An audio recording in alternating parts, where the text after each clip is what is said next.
Last lecture में अपन ने circuit के व्हीटस्टोन ब्रिज, इनफाइनाइट लैडर और कुछ सिमेट्री के क्वेश्चंस कंप्लीट किए थे। सिमेट्री के बहुत से टाइप के सवाल होते हैं, जैसे कि मैंने आपको क्यूबिकल नेटवर्क का सवाल कराया था कैपेसिटर के अंदर, उसका मैं एक पार्ट आपको यही सिमेट्री से सॉल्व करके दिखाऊंगा। बाकी आपको मैंने बता रखा है कि उसके आंसर्स याद रख सकते हैं, बट फिर भी एक पार्ट उसका अपन यहाँ सॉल्व करके देखेंगे कि कैसे आता है वो आंसर, है ना, क्यूबिकल नेटवर्क। अब बाकी दो पार्ट आप खुद से सोच के देख सकते हो घर पे।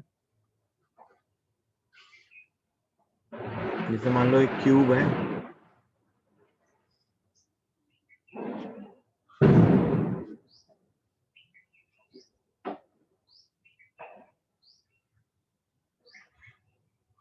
है ना, हर ब्रांच का रेजिस्टेंस आर है और अब मुझे इस एंड से इस एंड तक, मतलब बॉडी डायगोनल के क्रॉस मुझे आर इक्विवेलेंट निकालना है। आपसे कहा गया है कि ईच साइड जो है वो रेजिस्टेंस आर है ना, तो find R equivalent across body diagonal के क्रॉस आर इक्विवेलेंट बताओ। तो ध्यान से देखिए, अब इसमें अपन क्या करेंगे ना, सबसे पहले अपने को सर्किट को रिड्रॉ करना पड़ेगा कि भाई ये पॉइंट अगर ए है, ये पॉइंट बी है, तो ये पॉइंट ए है ना, और ये पॉइंट बी।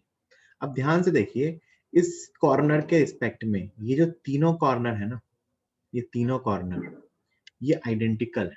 आइडेंटिकल का मतलब यहाँ देखिए, यहाँ से आगे गए, इसके आगे, उसके आगे एक दो रजिस्टर लगे हुए हैं, यहाँ से भी आगे गए, उसके आगे भी दो रजिस्टर लगे हुए हैं। ठीक, सॉरी ये तीनों नहीं, ये तीनों, ये वाला नहीं है।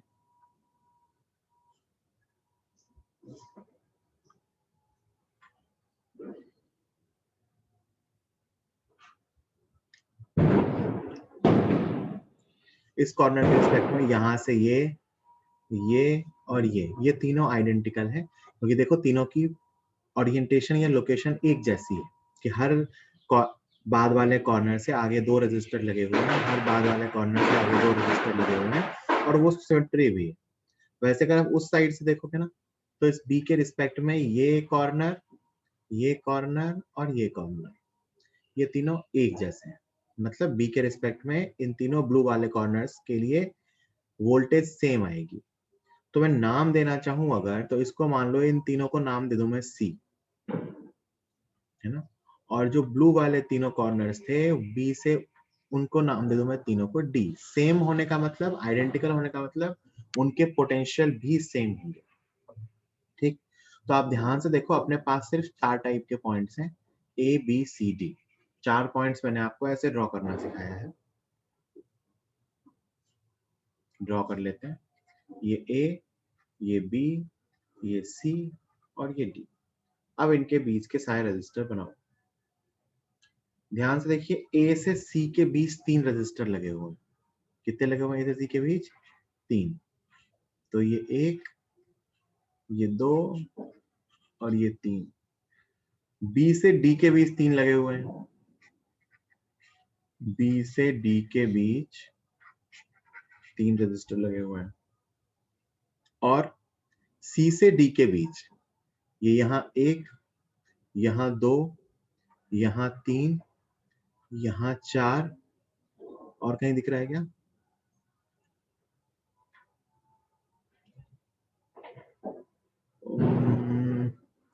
कौन सा देख रहे हैं अपन? ए से सी देख लिया ना, ये 5, और कौन सा बचा? ये बी से डी वाला देख चुके हैं। बी से डी में 3 थे, ए से सी में 3 थे, और क्या बचे अपने पास?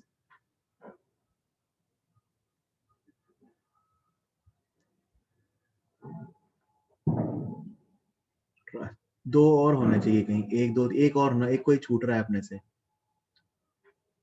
हाँ, ये वाला 6 रजिस्टर, टोटल 12 होने भी चाहिए। तो बाकी कहां से कहां लगे हुए हैं? सी से डी के बीच। तो सी के से डी के बीच अपने पास 6 रजिस्टर लगे हुए हैं। ये व्हीटस्टोन ब्रिज नहीं बना, ये बल्कि सिंपल सा कॉम्बिनेशन बन गया, है ना। ये 6 रजिस्टर लगे हुए हैं। ए से सी के बीच 3 आर आर के रजिस्टर, सी से डी के बीच 6 आर आर के रजिस्टर, और डी से बी के बीच 3 RR के रजिस्टर, टोटल 12 होने चाहिए, 12 हो गए। अब इसको आप सिंप्लीफाई करके ऐसे ही लिख सकते हो, इसको अगर मैं A मान लूं, इसको मैं C मान लूं, इसको मैं D मान लूं और इसको मैं B मान लूं, तो 3 थे तो R/3, 6 थे तो R/6 और फिर 3 थे तो R/3। ये सही किया ना मैंने? हाँ सही है। इज इक्वल टू, ये मिलके क्या हो गए, तो R/3 plus R/6 plus R/6, तो 2 2 4 1 5, तो R इक्विवेलेंट कितना आ गया, 5R/6, है ना।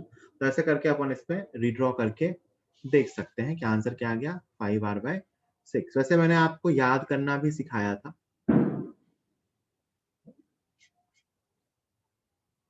7 9 10 अपॉन 12, ये था साइड के क्रॉस, ये था फेस डायगोनल के क्रॉस, और ये था बॉडी डायगोनल के क्रॉस। ऐसे करके आप बाकी 2 पार्ट भी कर सकते हो, एक में व्हीटस्टोन ब्रिज बन जाएगा, ऐसे करके बनता है। बाकी टाइप ऑफ क्वेश्चन फिक्स है ये, अपने को इसमें क्या करना है, देखना पड़ेगा कि कौन कौन से पॉइंट एक जैसे हैं, उसके अकॉर्डिंग अपन सर्किट को रिड्रॉ करते हैं, और सर्किट को रिड्रॉ करके अपन सीरीज पैरेलल करके सर्किट को सॉल्व करके आर इक्विवेलेंट निकाल सकते हैं। तो ये क्यूबिकल नेटवर्क है। बाकी मेरी सजेशन मानो तो इसमें फिक्स टाइप का ही क्वेश्चन आता है, ध्यान रख लो। रजिस्टर में 7 9 10/12 आता है, कैपेसिटर में मैंने आपको बताया था कि 12/7 9 10 आता है, और वो सीक्वेंस में है, पहला साइड, दूसरा फेस डायगोनल, तीसरा बॉडी डायगोनल। अपने को सर्किट को रिड्रॉ करने होते हैं और अपन आर इक्विवेलेंट निकाल सकते हैं। जल्दी से इसको लिखिए, फिर अपन सेल पे, है ना। आगे अपन अब सेल के बारे में जानेंगे, तो ध्यान से सुनिए।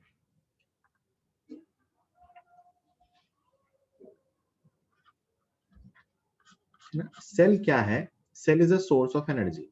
सेल का सर्किट में काम क्या होता है, ये जो वो इलेक्ट्रॉन्स मूव कर रहे होते हैं उनको एनर्जी प्रोवाइड करता है। सेल का बेसिक स्ट्रक्चर अगर समझें, तो सेल के अंदर इलेक्ट्रोड्स होते हैं, जो आप टर्मिनल्स देखते हो, ये उन टर्मिनल्स को ऐसा यहाँ ऐसे ना बनाए, सिंबल में अगर मैं बनाऊं तो सेल के अंदर ऐसा मान लो एक बेसिक सा सेल है, उसके अंदर यहाँ इलेक्ट्रोलाइट फिल्ड होता है, और उसके अंदर ये 2 टर्मिनल्स होते हैं, एक पॉजिटिव टर्मिनल और एक निगेटिव टर्मिनल, और इनको आपस में कनेक्ट किया जाता है। ना भी कनेक्ट किया जाए तो करंट फ्लो नहीं होगी, तो इनके बीच कुछ पोटेंशियल डिफरेंस होता है। तो ये इलेक्ट्रोड्स होते हैं, एक इलेक्ट्रोड हाई पोटेंशियल पे होता है, एक इलेक्ट्रोड लो पोटेंशियल पे होता है, और इनके बीच में यहाँ हर जगह इलेक्ट्रोलाइट होता है। डिफरेंट डिफरेंट टाइप के शेल में ये डिफरेंट हो सकता है। ठीक, तो यहाँ से सेल के बारे में 2 चीजें पता करनी है अपने को, एक तो सेल का ईएमएफ और एक सेल का इंटरनल रेजिस्टेंस। इंटरनल रेजिस्टेंस, है ना। इंटरनल रेजिस्टेंस सेल का क्यों होता है, तो ये जो इलेक्ट्रोलाइट है ना, जब यहाँ से सर्किट मान लो कंप्लीट हो गया, मैंने यहाँ पे एक बल्ब लगा दिया, तो करंट ऐसे फ्लो होगी, तो वो चार्जेस का फ्लो यहाँ भी होता है, अंदर भी होता है ना, ऐसे अंदर भी इस प्लेट से इस प्लेट तक चार्जेस जाते हैं अंदर। इलेक्ट्रोलाइट और ये जो प्लेट्स लगा रखी है मैंने कॉपर या जिंक की, उनके बीच केमिकल रिएक्शंस हो रही होती है, जिसकी वजह से कंटिन्यूअसली चार्ज कैरियर्स यहाँ से वहां मूव हो रहे होते हैं। तो उसकी वजह से इसका कुछ इंटरनल रेजिस्टेंस होता है सेल का। तो इंटरनल रेजिस्टेंस सेल का क्यों होता है, ड्यू टू इलेक्ट्रोलाइट। और सेल का ईएमएफ, ईएमएफ क्या है कि जिसका जो पॉजिटिव टर्मिनल है और नेगेटिव टर्मिनल है उसके बीच का पोटेंशियल डिफरेंस, जब सेल से कोई करंट नहीं फ्लो होगी। मैं दोनों की डेफिनेशन लिखवाऊंगा, बट एक बार मैंने बता दिया बेसिक सेल के स्ट्रक्चर से कि ये है क्या। तो इंटरनल रेजिस्टेंस तो सिंपल है, internal resistance, it is the resistance offered, it is the resistance offered by the electrolyte of the cell, by the electrolyte of the cell, है ना। और सर्किट के लिए इसको सेल के साथ सीरीज में बनाते हैं, है ना। होता तो अंदर है बट सर्किट के लिए इसको बाहर बनाते हैं। This is internal resistance. Internal resistance for circuit symbol, for circuit symbol it is connected in series with the cell, cell के साथ इसको सीरीज में लगाया जाता है ना। सर्किट सिंबल के लिए हमेशा जिस सेल का इंटरनल रेजिस्टेंस होता है उस सेल के साथ उसको सीरीज में लगा देते हैं। This is the basic meaning of internal resistance. फिर आता है ईएमएफ। ईएमएफ की डेफिनेशन ध्यान से सुनना, काम आती है। ईएमएफ कहते हैं इलेक्ट्रोमोटिव फोर्स, इलेक्ट्रोमोटिव फोर्स। इसकी डेफिनेशन दो टाइप से डिफाइन करते हैं। First, it is the potential difference between terminals of the cell, between terminals of the cell when no current flows through it, when no current flows through it. जब cell से कोई current flow नहीं हो रही होती है तो उसके टर्मिनल्स के बीच का जो पोटेंशियल डिफरेंस होता है, जब सेल काम ना कर रही हो, जब सेल को यूज ना कर रहे हो, तो उसके टर्मिनल्स के बीच का जो पोटेंशियल डिफरेंस होता है उसको बोलते हैं ईएमएफ। और एक दूसरी डेफिनेशन कई जगह काम आती है, it is work done per unit charge, it is work done per unit charge to move it in the circuit, है ना।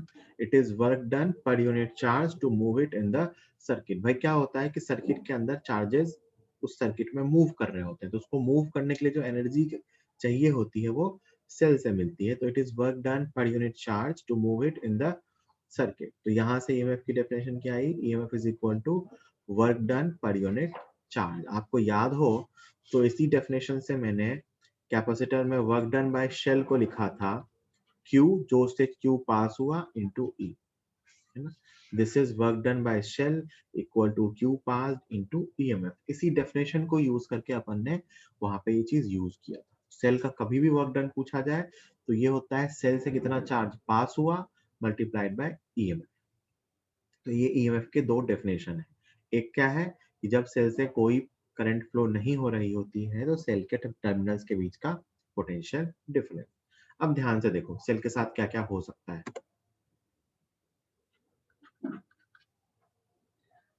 मैंने आपको एक बार बताया था कि सेल सोर्स भी हो सकता है, लोड भी हो सकता है ना। ऐसा मान लो सोर्स का मतलब मैंने बताया था जब पॉजिटिव टर्मिनल से करंट निकल रही हो तो वो सोर्स होता है, जब पॉजिटिव टर्मिनल पे करंट एंटर हो रही हो तो वो लोड होता है। मान लो ये एक सेल है, अभी इससे कोई करंट फ्लो नहीं हो रही है ना। ए और बी इसके दोनों टर्मिनल्स हैं। ये सेल के बाहर होते हैं टर्मिनल्स। आपने अगर छोटा फैक्टरी पेंसिल बैटरी देखी होगी तो एक टर्मिनल ऊपर होता है और एक टर्मिनल उसका बेस होता है, तो ये सेल के बाहर मिलते हैं। बाकी ईएमएफ और आर, ये आर वगैरह तो अंदर। तो अगर मैं कहूँ कि सेल से कोई करंट फ्लो नहीं हो रही है, ये आपको आता है करना, देखना। अगर सेल से कोई करंट फ्लो नहीं हो रही है तो मैं आपसे पूछूं VA माइनस VB क्या होगा, ए और बी के बीच का पोटेंशियल डिफरेंस। तो इसके क्रॉस कोई ड्रॉप नहीं आएगा, तो आप कहोगे ए VA माइनस VB ई आएगा, है ना। क्या आएगा, VA minus VB is equal to E. क्योंकि सेल में कोई करंट फ्लो नहीं है तो रेजिस्टर के क्रॉस कोई पोटेंशियल डिफरेंस नहीं आएगा, तो आप लिखोगे VA minus E is equal to VB। तो VA minus VB is equal to E. तो इसको बोलते हैं टर्मिनल वोल्टेज। क्या बोलते हैं, टर्मिनल वोल्टेज। टर्मिनल वोल्टेज मतलब टर्मिनल्स के बीच का पोटेंशियल डिफरेंस। तो अगर सेल में कोई करंट नहीं है तो टर्मिनल वोल्टेज ईएमएफ के बराबर होता है। ये कहां से आया, ईएमएफ के डेफिनेशन से, यहां से देख भी सकते हैं। दूसरा, अगर मान लो सेल डिस्चार्ज हो रहा है, ये E है और ये R है, और मैं कह रहा हूँ सेल डिस्चार्ज हो रहा है, I करंट फ्लो हो रही है, वापस ये A और ये B। अभी सेल सोर्स है, cell is source, it is discharging. Cell source है या ये डिस्चार्ज हो रहा है ना। अब देखो आपको लिखना है कि VA माइनस VB क्या होगा। VA माइनस VB ये क्या होती है, टर्मिनल वोल्टेज, इक्वल टू, आप सोच के देखिए, अगर मैं आपसे ये लिखने को पूछूं तो आपको ये लिखना आता है कि आप कहोगे सर लिखेंगे VA, यहां से चलते हैं इधर की तरफ, सेल में गए प्लस से माइनस, माइनस E, रेजिस्टर में करंट के ऑपोजिट गए तो plus IR is equal to VB। तो यहाँ से VA माइनस VB सॉल्व होके क्या आएगा, E माइनस IR, क्या आएगा, E माइनस IR। डायरेक्ट भी लिख सकते हैं, अगर सेल डिस्चार्ज हो रहा हो तो उसके टर्मिनल के क्रॉस जो वोल्टेज मिलती है वो EMF से कम होती है। ये इंपॉर्टेंट है कि जब सेल हम यूज कर रहे हैं, मान लो हम 1.5 वोल्ट का सेल मार्केट से लेके आए, जब वो यूज हो रहा है तो 1.5 का नहीं है, 1.5 से कुछ कम है, क्योंकि अगर उससे कुछ करंट फ्लो हो रही है तो कुछ ना कुछ पोटेंशियल ड्रॉप किसके क्रॉस आ रहा होगा, इंटरनल रेजिस्टेंस के क्रॉस। तो जब सेल यूज में है तो टर्मिनल वोल्टेज की वैल्यू EMF से कम होती है, means terminal voltage is, terminal voltage is less than EMF। तो जब सेल यूज में होता है या जब सेल को डिस्चार्ज कर रहे होते हैं तो टर्मिनल वोल्टेज EMF से कम होता है। तीसरा, जब सेल चार्ज हो रहा हो, चार्ज हो रहा हो मतलब सेल में करंट जा रही है ना, ये E, ये R, वापस ये A है और ये B है। तो वापस मैं लिखूं यहां से, तो VA माइनस E, और रेजिस्टर में करंट की डायरेक्शन में जा रहे हैं तो minus IR is equal to VB। So VA minus VB is equal to E plus IR। कितना हो गया, VA minus VB is equal to E plus IR। तो जब सेल सोर्स है, यहाँ पे क्या है, सॉरी सेल यहाँ पे क्या है, load, cell is load, cell यहाँ पे क्या है, load, it is charging, it is being charged, it is being charge. तो जब सेल चार्ज हो रहा होता है तो जो हमें इसके क्रॉस पोटेंशियल डिफरेंस मिलता है वो E से ज्यादा होता है, and that is E plus IR। तो जब सेल से कोई करंट फ्लो नहीं हो रही हो तो सेल के क्रॉस जो टर्मिनल वोल्टेज मिलती है वो EMF के इक्वल मिलती है। जब सेल डिस्चार्ज हो रहा हो तो जो टर्मिनल वोल्टेज मिलती है वो E माइनस IR मिलती है, और जब सेल चार्ज हो रहा हो तो जो टर्मिनल वोल्टेज मिलती है वो E प्लस IR मिलती है। एंड फोर्थ, कई बार एक पूछ लेते हैं, when cell is short circuited, when cell is short circuited. Short circuited का मतलब होता है कि सेल के क्रॉस एक वायर लगा दें, कहते हैं सेल शॉर्ट सर्किट हो गया, है ना। तो शॉर्ट सर्किट होने का मतलब है, आप सोच के देखो सेल के क्रॉस अगर मुझे टर्मिनल वोल्टेज पूछी जाए A और B के क्रॉस, तो आप कहोगे इस दोनों के क्रॉस तो तार लगा हुआ है तो इसके बीच कोई पोटेंशियल डिफरेंस ही नहीं है, और वैसे आप निकालना चाहो तो करंट ऐसे फ्लो हो रही होगी, और करंट की वैल्यू आएगी I is equal to E upon R। और ये सेल के डिस्चार्जिंग का केस है, तो यहाँ पे जो टर्मिनल वोल्टेज आएगी VA minus VB is equal to E minus IR, I की वैल्यू रख दो, E minus E by R into R, तो ये जीरो आ जाएगा। वैसे भी जीरो आना चाहिए क्योंकि यहाँ से यहाँ मैंने वायर लगा रखा है, तो जो A पॉइंट का पोटेंशियल है वही B पॉइंट का पोटेंशियल। जब एक सेल को शॉर्ट सर्किट किया जाता है तो उसके क्रॉस टर्मिनल वोल्टेज जीरो होती है। उस केस में अगर सोचें तो ये सेल हमारे किसी काम का नहीं है, उसकी पूरी एनर्जी का लॉस हो जाएगा, है ना, और सेल हीट होकर खराब हो जाता है। तो इसीलिए शेल को जनरली ऐसा शॉर्ट सर्किट नहीं करते हैं, इसको किसी न किसी लोड के क्रॉस लगाते हैं ताकि एफिशिएंटली हमें एनर्जी प्रोवाइड कर पाए। शॉर्ट सर्किट करते हैं, अचानक से इसमें बहुत ज्यादा करंट फ्लो होती है और सेल डैमेज होता है। तो इसमें ये शॉर्ट सर्किट वाला केस बहुत इंपॉर्टेंट तो नहीं है, वैसे पता होना चाहिए चारों केस, है ना। मेनली जब सेल डिस्चार्ज हो रहा हो और जब सेल चार्ज हो रहा हो, तो हमें ऐसे पोटेंशियल से लिखना भी आना चाहिए और डायरेक्टली भी पता होना चाहिए। जब सेल डिस्चार्ज होता है तो E माइनस IR, जब सेल चार्ज होता है तो E प्लस IR। जल्दी से इसको नोट करेंगे। कई बार इसको ग्राफिकल फॉर्म में पूछ लेते हैं ये डिस्चार्जिंग वाले सेल को। तो एक ग्राफ है, वैसे ये लॉजिकल है, इसमें कोई दिक्कत नहीं है। ग्राफ, मान लो डिस्चार्जिंग की बात हो रही है, मोस्टली इसी के लिए पूछते हैं ये क्वेश्चन ऐसा। ये सेल का मोस्टली जो काम अपने चैप्टर में है वो सोर्स ऑफ एनर्जी है। तो डिस्चार्जिंग के केस में अपन जानते हैं कि उसके क्रॉस जो टर्मिनल वोल्टेज आएगी वो कितनी आएगी, E माइनस आई आर, है ना। E is the EMF, R is the internal resistance and I is the current, V is the terminal voltage। Terminal voltage मतलब टर्मिनल्स के बीच का पोटेंशियल डिफरेंस जो हमें बाहर से मिल रहा है। सेल का ईएमएफ कांस्टेंट होता है, सेल का इंटरनल रेजिस्टेंस कांस्टेंट होता है। तो अगर मैं टर्मिनल वोल्टेज को आई के साथ प्लॉट करूं, टर्मिनल वोल्टेज को किसके साथ प्लॉट करूं, करंट के साथ, तो जब करंट जीरो होगी तो टर्मिनल वोल्टेज ईएमएफ के बराबर होगा और ये यहां से कॉन्स्टेंटली कम होता जाएगा।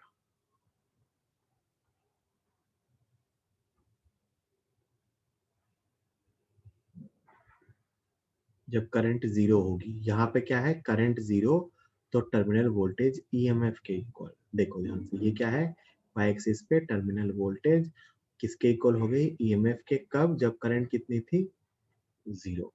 और ये वो पॉइंट है जब टर्मिनल वोल्टेज कितनी हो गई, जीरो। ये कब होगी, जब करंट ई बाय आर होगी। क्या होगी, जब करंट ई बाय आर होगी। तो ये पॉइंट क्या रिप्रेजेंट कर रहा है, ओपन सर्किट, ओपन सर्किट। और ये पॉइंट क्या रिप्रेजेंट कर रहा है, शॉर्ट सर्किट। ग्राफ पे इस ग्राफ का स्लोप क्या दिखाएगा, स्लोप इज इंटरनल रेजिस्टेंस या माइनस आर है, तो जो स्लोप का मैग्नीट्यूड आएगा वो आर दिखाएगा। इस ग्राफ का जो भी स्लोप है वो दिखाएगा माइनस ऑफ इंटरनल रेजिस्टेंस। इसका जो इंटरसेप्ट है, इंटरसेप्ट वो क्या दिखा रहा है, ईएमएफ। तो ऐसा ग्राफ कई बार दिया होता है कि एक सेल ऑपरेट हो रहा है और उसके टर्मिनल वोल्टेज और करंट के बीच का ग्राफ ये है। तो बताइए सेल का ईएमएफ कितना है और सेल का इंटरनल रेजिस्टेंस कितना है। तो ऑब्वियस सी बात है, जो वाई इंटरसेप्ट आएगा that is the EMF, and जो स्लोप है उसका मैग्नीट्यूड कह लें तो that is the internal resistance. ठीक, तो इस पे बेस्ड एक आध क्वेश्चन कहीं कहीं आपको मिल सकता है। जैसे मैं आपसे एक सिंपल सा क्वेश्चन देता हूँ कि सेल ऐसा 12 वोल्ट 2 ओम, 12 वोल्ट 2 ओम मतलब 12 वोल्ट इसका ईएमएफ है, 2 ओम इसका internal resistance, is connected across a load of 8 ohm. Find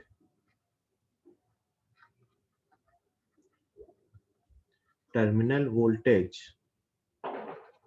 across the cell. Find terminal voltage across the cell. जल्दी से बताइए, जल्दी से इसका आंसर बताइए।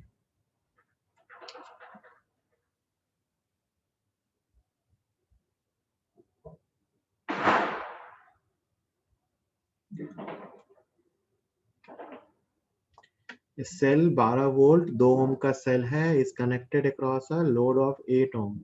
Find terminal voltage across the cell. Snehil जरा चेक कर लो, तुमने पता नहीं क्या बताया, क्या बताऊं मैं, देखो ध्यान से। और बेटा सुबह सुबह पहली क्लास में अगर तुम ऐसा करोगे तो मुझे दिन में और भी क्लासेस लेनी है ना। सुबह पहली क्लासेस में तुम ऐसे आंसर्स दोगे तो देखो इधर 12 वोल्ट, ये 2 ओम और ये 8 ओम। सबसे पहले सर्किट में करंट कैलकुलेट करूंगा, तो I is equal to 12 upon 8 और 2 सब सीरीज में लगे हुए हैं, 10, तो कितना आ गया 1.2 एम्पियर। और अब मुझे क्या बताना है, terminal voltage across the cell. तो ये रहा सेल, करंट ऐसे फ्लो हो रही होगी, मतलब ये सेल डिस्चार्ज हो रहा है, मुझे इसके क्रॉस टर्मिनल वोल्टेज बतानी है। तो टर्मिनल वोल्टेज क्या है, ई माइनस आई है, 12 minus 1.2 into 2, so it is 12 minus 2.4, that is 9.6 volt, है ना। इससे आसान क्वेश्चन क्या हो सकता है, मतलब कि मैं एक सेल का ईएमएफ और इंटरनल रेजिस्टेंस दे दूं और आपको एक आर दे दूं और बोलूं कि बताओ सेल से टर्मिनल वोल्टेज क्या होगी, सीधा आई निकालेंगे और terminal voltage E minus I are होता है, हो गया काम। जल्दी लिखिए, अगला क्वेश्चन दूंगा, जल्दी नोट कीजिए।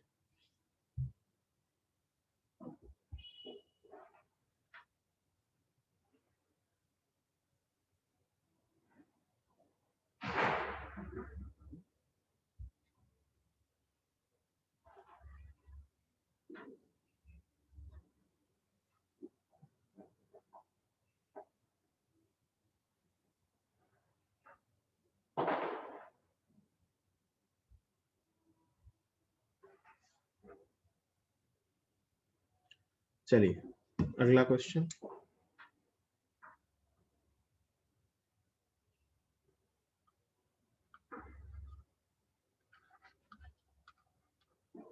when a cell is connected across a 10 ohm load, 1 ampere current flows through it. When the same cell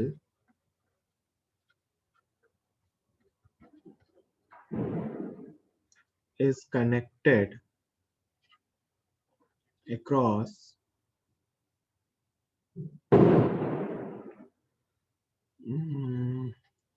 16 ohm load,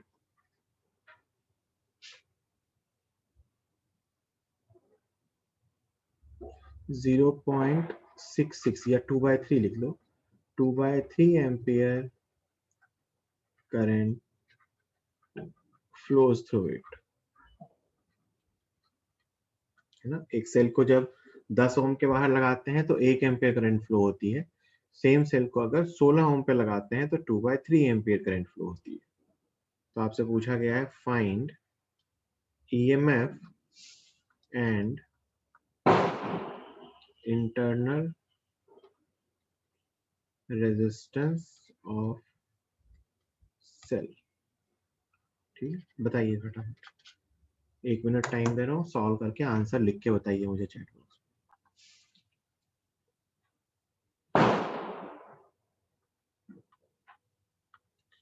ठीक है, देखो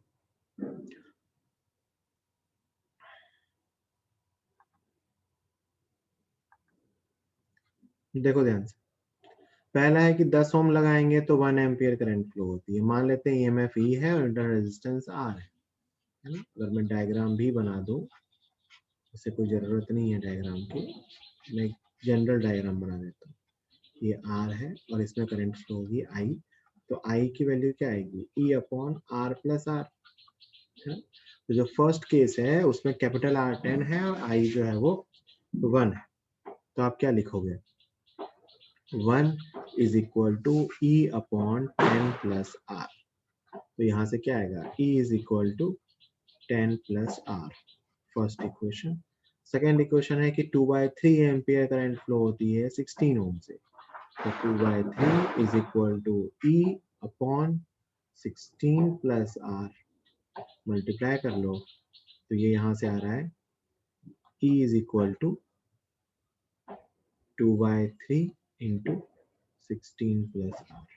ये दो इक्वेशंस हैं, दो वेरिएबल, दो इक्वेशंस हैं, जो मुझे यहाँ से दिख रहा है, दोनों तरफ मैंने ई लिखा है, मैं ई को इक्वेट कर दूं तो ये दोनों वैल्यूज सॉल्व हो जाएंगी। तो 10 plus R is equal to 32/3 plus 2/3 R, यहाँ से आएगा r/3 is equal to 32/3 minus 10 मतलब 2/3, यहाँ से r इक्वल टू 2 ओम आ जाएगा। r इक्वल टू 2 को फर्स्ट इक्वेशन में रख दो तो E equal to 10 plus 2 is equal to 12 volt है। अब बाकी लोग बाकी आंसर कैसे लाए हैं, मतलब ये मुझे नहीं पता।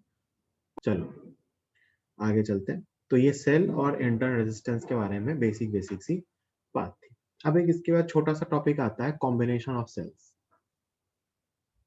है ना। कॉम्बिनेशन ऑफ सेल्स, पहला है series combination. Series combination, series का मतलब हम जानते हैं इसमें सेम करंट फ्लो होती है। सीरीज कॉम्बिनेशन ऑफ सेल्स मतलब जब सेल्स में सेम करंट फ्लो होगी, मतलब ऐसा। केवीएल केसीएल से प्रूफ करते हैं, कोई बहुत ज्यादा मतलब नहीं है प्रूफ का, रिजल्ट ध्यान रख सकते हैं ऐसा। अच्छा, मैं यहीं पर ना 2 डायग्राम बना रहा हूँ।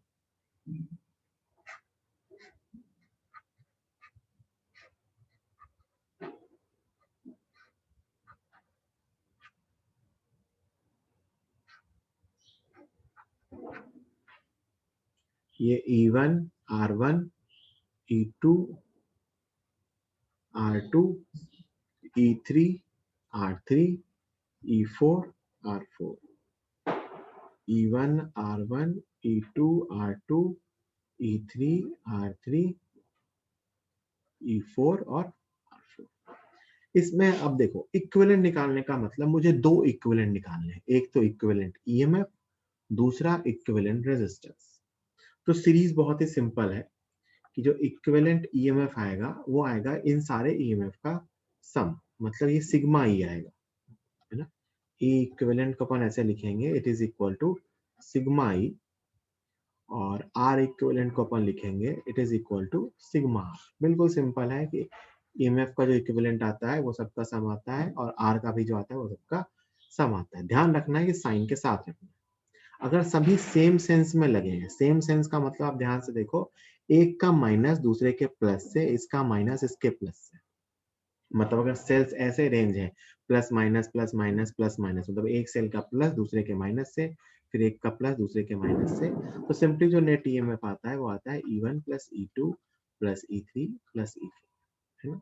जबकि आप दूसरे डायग्राम में देखो तो दूसरे डायग्राम में मैंने एक चेंज किया है, मैंने E3 सेल को पलट दिया है, मतलब E2 का निगेटिव E3 के निगेटिव से लगा है और E3 का निगेटिव E4 के पॉजिटिव से लगा है। तो अगर ऐसा कोई सेल हो तो उसमें अपने को जो उल्टा सेल लगा होगा उसकी जगह माइनस लगाना होगा, माइनस E3 प्लस E4, मतलब वो सिग्मा ई ही है, लेकिन सिंपली उसको साइन के साथ लेना है। जो सेम सीक्वेंस में है वो सिंपली ऐड हो जाएंगे, जो अपोजिट सीक्वेंस में है वो सिंपली माइनस हो जाएंगे। सेम सीक्वेंस का मतलब सब एक ही sequence, plus minus plus minus plus minus plus minus ऐसे लगे। आर इक्विवेलेंट पे कोई फर्क नहीं पड़ता, वो सेम आता है, R1 plus R2 plus R3 plus R4, यहाँ भी सेम आएगा, R equivalent is equal to R1 plus R2 plus R3 plus R4। R में तो प्लस ही आता है। ईएमएफ जब निकालते हैं तो उसमें ध्यान रखना पड़ता है कि सेल सेम सीक्वेंस में लगे हैं या ऑपोजिट। तो this is the series combination. अब इसी में एक केस रहता है कि आइडेंटिकल सेल्स हो जाए। For an identical cells connected in series, for an identical cells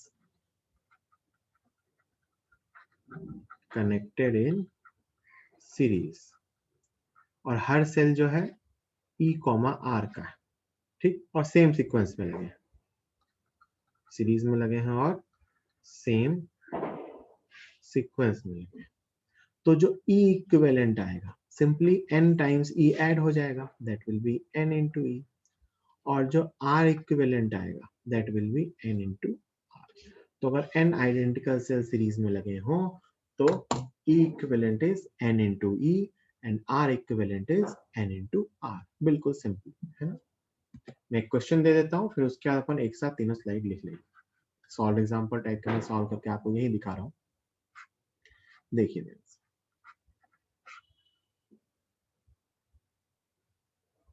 मान लो ये 2 सेल है,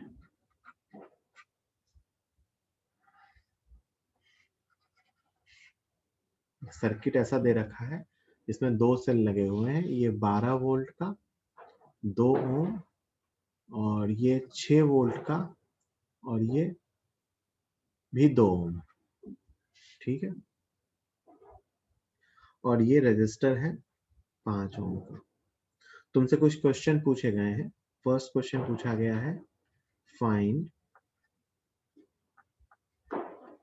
current in the circuit, circuit में करंट बताइए। और मान लो इस सेल का नाम ए दे रहा हूं और इस सेल का नाम बी दे रहा हूं, तो तुमसे फिर दूसरा क्वेश्चन पूछा गया है find terminal voltage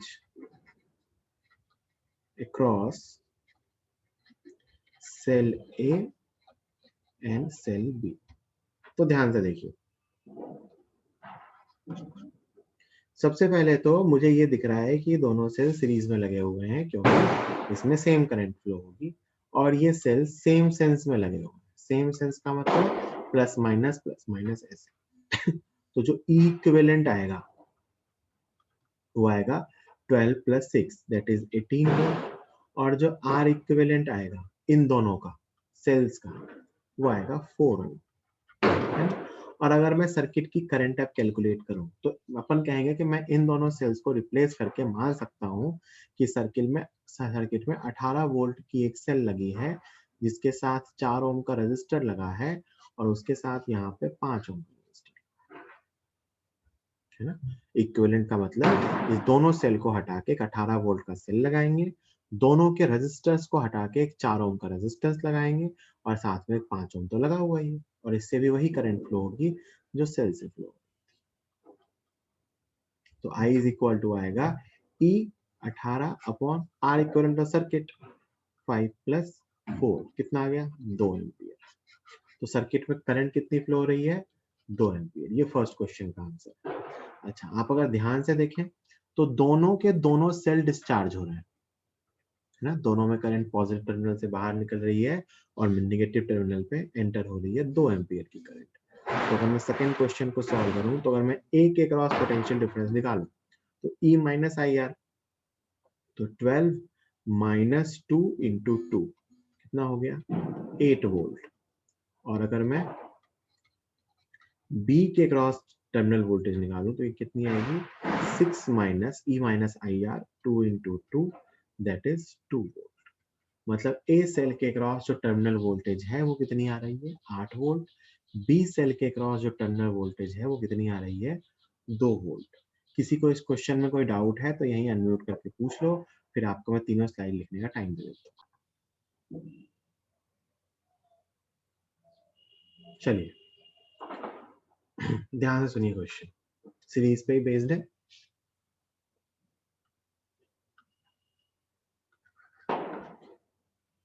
n identical cells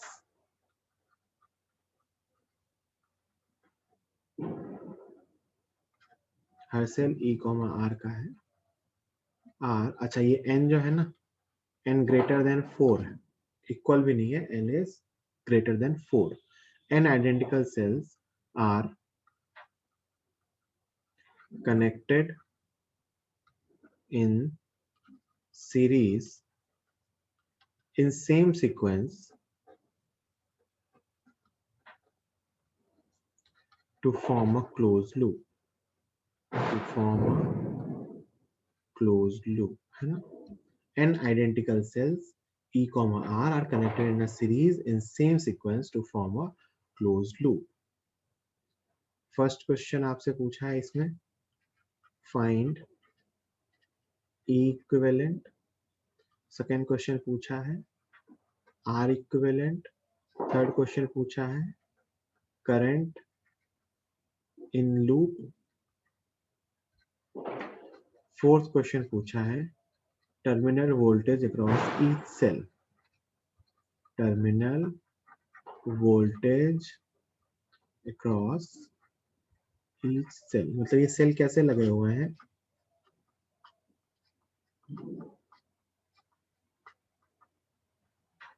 ऐसे करके इनका पूरा का पूरा लूप कंप्लीटेड है, एन सेल्स है ना, ई आर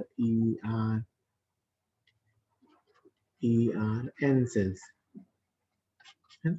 तो बहुत ही सिंपल है, सब सेम सीक्वेंस में लगे हुए हैं, ऐसे घूम के पूरा सर्कल बना देंगे। एन सेल है तो पहले क्वेश्चन का आंसर क्या आएगा ई इक्विवेलेंट, है ना। तो एन सेल है तो एन इंटू ई, ध्यान से सुनते जाना, कितना आएगा n इंटू ई, क्योंकि सारे सेम सीक्वेंस में लगे हुए हैं तो n सेल है तो n into E. Second, R equivalent series में लगे हुए हैं तो n इंटू आर, सिंपली क्या आएगा n इंटू आर। तो पूरे सर्किट में जो एक ही बैटरी लगी है वो n इंटू ई की है, जो एक ही रेजिस्टर लगाएंगे वो लगाएंगे n इंटू आर का। और कोई एक्सटर्नल रेजिस्टर तो है नहीं, तो सर्किट में जो करंट आएगी I इक्वल टू क्या आएगा, E equivalent upon R equivalent, कितना आ गया E बाय R। तो इस पूरे सर्किट में जो करंट फ्लो हो रही होगी वो कितनी होगी, E बाय R। अब आता है फोर्थ पार्ट कि हर सेल के cross terminal difference, terminal voltage क्या होगी। तो हर सेल में करंट ऐसे ही फ्लो हो रही होगी, है ना, तो हर सेल डिस्चार्ज हो रहा है, तो terminal voltage across each cell equal to E minus I R, मतलब E माइनस आई कितना आ गया E by R into R, cancel हुआ, आंसर आया 0। मतलब इस केस में हर सेल के क्रॉस, अगर मान लो 100 सेल लगी है ऐसे, तो सर्किट में करंट तो फ्लो हो रही है E बाय आर, लेकिन हर सेल के क्रॉस यहाँ पे पोटेंशियल डिफरेंस 0 है। ऐसे भी सोच सकते हैं कि एक्चुअली में हर सेल अलग अलग शॉर्ट सर्किटेड है। तो ये बेसिक सा सवाल था, इसमें कोई दिक्कत नहीं है। इसका दूसरा पार्ट इंपॉर्टेंट है, इसमें आपने देखा होगा कि ये इन्फॉर्मेशन कहीं यूज नहीं हुई, क्योंकि अगले पार्ट में यूज होती है। तो ये इस क्वेश्चन का फर्स्ट पार्ट है कि अगर n एनालिटिकल्स लगे हुए हैं सेम सीक्वेंस में, तो E equivalent, R equivalent, current in the loop और टर्मिनल वोल्टेज। फिर क्वेश्चन का सेकेंड पार्ट आता है, कहते हैं, बहुत ध्यान से सुनिएगा, if now two of the cells are reversed in polarity, अगर दो सेल को पोलरिटी में रिवर्स कर दिया जाए, है ना, दो सेल जो लगे हुए थे उनको पोलरिटी में रिवर्स कर दिया जाए, देन फिर यही questions, E equivalent, R equivalent, current, और फोर्थ क्वेश्चन आपसे पूछा गया है terminal voltage across each unchanged cell, जो सेल चेंज नहीं किए गए, जो पहले के जैसे ही लगे हुए हैं, उसके क्रॉस टर्मिनल वोल्टेज क्या होगी। अब मेरी बात बहुत ध्यान से सुनना, इसमें पूरी की पूरी कहानी इस फर्स्ट में ही है, E इक्विवेलेंट। मान लो 100 सेल थे, है ना, 100 लगे हुए थे एक सीक्वेंस में, और सब एक एक वोल्ट का सेल था, तो आप कहोगे सर ईएमएफ आता था 100 वोल्ट। अब मैं कहता हूं दो को रिवर्स किया, बहुत ध्यान से सुनना ये बात, दो को रिवर्स किया मतलब 98 सेल सीधे लगे हुए हैं और 2 सेल उल्टे लगे हुए हैं। ध्यान से सुनना, पहले 100 सेल सीधे लगे हुए थे, हर सेल 1 वोल्ट का था, तो जो टोटल ईएमएफ आ रहा था वो 100 वोल्ट आ रहा था। अब मैंने 2 सेल पलट दिए, तो 2 सेल पलट दिए, तो आप कहोगे कि उसी में से 98 सेल तो अभी भी सीधे लगे हुए हैं और 2 सेल उल्टे लगे हुए हैं, तो 98 सेल की वोल्टेज हुई 98 और 2 उल्टे लगे हुए हैं तो -2। तो 2 सेल पलटने से जो अंतर आया वो 4 वोल्ट का है। क्यों आया, आप सोच के देखो कि एक सेल को जब मैंने पलटा तो एक तो वो प्लस वाले में नहीं आ रहा और साथ साथ वो माइनस हो रहा है, तो अगर मैंने 2 सेल को पलटा है तो 4 के बराबर ईएमएफ माइनस हो, तो जो E इक्विवेलेंट आएगा वो कितना आएगा n माइनस 4 इंटू ई, इसीलिए n की वैल्यू 4 से ज्यादा थी, है ना, n माइनस 4 इंटू ई। 2 सेल को पलटने से ईएमएफ में -4 होगा, क्योंकि आप ऐसे ही सोच सकते हो, 2 सेल मान लो हटा देते तो हटाते तो ईएमएफ क्या आता, n माइनस 2 ही। अब वही 2 सेल मैंने उल्टे लगा दिए, तो n माइनस 2 -2 तो n माइनस 4। आर इक्विवेलेंट में तो कोई चेंज नहीं होगा, है ना, वो कितना आएगा एन आर, वो तो उल्टे सीधे लगे हैं कोई फर्क नहीं पड़ता, करंट चेंज हो जाएगी। करंट कितना होगा n minus 4 E upon N R, this is the new current.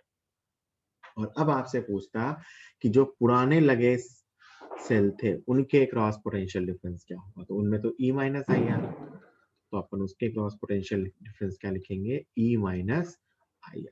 ई आप जानते हो हर सेल का, E minus I which is n minus 4 E upon N R into R. R से आर कैंसिल हुआ, ई कॉमन आ जाएगा और ये बचेगा एन माइनस 4, यही आ रहा है, एन माइनस 4। तो एन से एन कैंसिल हुआ और क्या बचा, 4e/n। उस हर सेल के क्रॉस पोटेंशियल डिफरेंस कितना आएगा, 4e/n। कैलकुलेशन सही करी ना मैंने, n माइनस 4n, तो उधर n गया, n माइनस n प्लस 4। हाँ ठीक है ना। तो ध्यान रखना ये जो फर्स्ट क्वेश्चन था इसमें डाउट आता है कि अगर मैंने एग्जांपल लेके बताया न्यूमेरिकल कि मान लो 12 सेल थे और हर सेल 1-1 वोल्ट का था, ठीक, तो 12 सेल थे तो हर सेल 1-1 वोल्ट का था, सब सीधे लगे हुए तो 12 वोल्ट। अब मैं कहूं कि मैं 2 सेल को पलटूं, तो 2 सेल को पलटूं तो अब सीधे कितने लगे हुए हैं, 10, तो 10, और उल्टे कितने लगे हुए हैं, 2, तो 10 माइनस 2, तो 8 हो गए। तो जितने सेल्स को इन्वर्ट या रिवर्स किया जाता है उसका 2 टाइम्स माइनस करना पड़ता है ईएमएफ निकालने के लिए। आर सेम रहता है, बाकी तो आपसे जो पूछा जाए वो आप बता ही दो। ठीक है, जल्दी से इसको नोट कीजिए, कोई डाउट हो तो अनम्यूट करके पूछ सकते हैं।